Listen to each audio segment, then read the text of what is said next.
মার্কিন ঘাঁটিতে ইরানের পাল্টা হামলা। মধ্যপ্রাচ্যে কি আবারও যুদ্ধের আগুন জ্বলে উঠছে?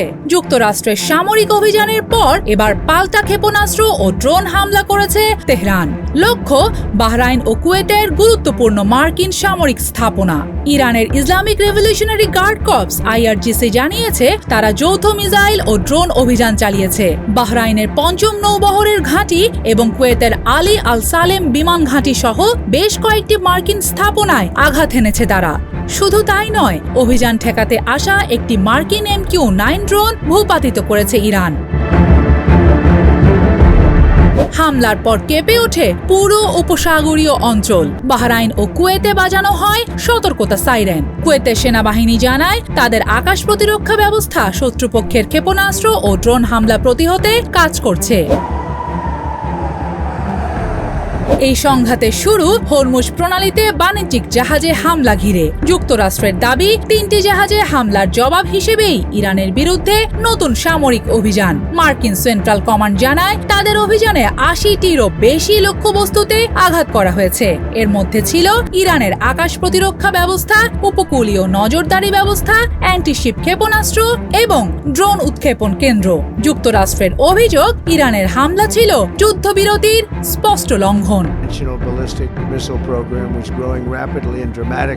কিন্তু তেহরানের বক্তব্য সম্পূর্ণ ভিন্ন। ইরান বলছে যুক্তরাষ্ট্রই আগে সমঝোতা লঙ্ঘন করেছে। তেল রপ্তানির উপর নিষেধাজ্ঞা পুনর্বহাল, হরমুজ প্রণালী নিয়ে চাপ এবং সামরিক হামলাকে তারা চুক্তির বিরুদ্ধে পদক্ষেপ হিসেবে দেখছে।